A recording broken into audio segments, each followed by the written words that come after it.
আসসালামু আলাইকুম ভিউয়ার্স। বাংলাদেশের সীমান্তবর্তী রাখাইনের গ্রামে আবারও যুদ্ধ ছড়িয়ে পড়েছে। বাংলাদেশের টেকনাফ থেকে মাত্র ৩০ কিলোমিটার দূরে বুচিডংয়ে যুদ্ধ এখন ছড়িয়ে পড়েছে। আরাকান আর্মি মিয়ানমার সেনাবাহিনীর কাছ থেকে রাখাইনের পূর্ণ নিয়ন্ত্রণ নিতে সর্বোচ্চ চেষ্টা করছে। এই ভিডিওতে দেখতে পাচ্ছেন আরাকান আর্মি হতে নিজেদের বিওপি রক্ষার শেষ প্রচেষ্টা হিসেবে জান্তা বাহিনীর ক্রমাগত মর্টার শেল নিক্ষেপের দৃশ্য। ভিডিওটি বাংলাদেশের ভেতর থেকে ধারণকৃত।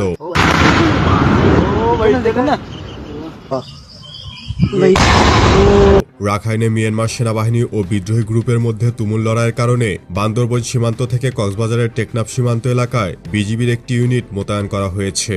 সংঘর্ষের কারণে অনেক রোহিঙ্গা মিয়ানমারের মংডো ও বলিবাজার থেকে পালিয়ে বাংলাদেশ সীমান্তের কাছে অবস্থান করছে। নিয়মিত টহল প্রদান করছে বাংলাদেশ কোস্টগার্ডও। কিছু রোহিঙ্গা নৌকায় করে নাপ নদীতে অবস্থান করছে।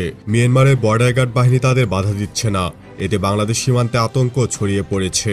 এদিকে বর্ডার গার্ড বাংলাদেশও সীমান্তে নজরদারি বাড়াচ্ছে। মিয়ানমার বাংলাদেশ সীমান্তে যে কোনো পরিস্থিতি মোকাবেলায় বিজিবি সেনাদের সর্বোচ্চ সতর্ক থাকার নির্দেশ দিয়েছেন বিজিবি মহাপরিচালক major general AKM Nazmul Hasan. বিদ্রোহী সংগঠন কারেন ন্যাশনাল লিবারেশন আর্মির সহযোগী সংগঠন পিপলস ডিফেন্স ফোর্স সামরিক জান্তার একটি ইউরোকপ্টার AS-365 ডলফিন হেলিকপ্টার ভূপাতিত করেছে এবং অন্য একটি ডলফিন হেলিকপ্টার ক্ষতিগ্রস্ত হয়েছে।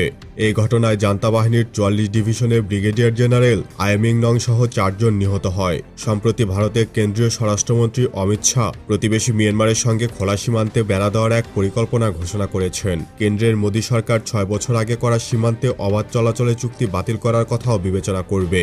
তো এই ছিল এখনকার আপডেট। নতুন কোনো আপডেট নিয়ে খুব দ্রুতই হাজির হবো ইনশাল্লাহ। সে পর্যন্ত ভালো থাকুন, সুস্থ থাকুন।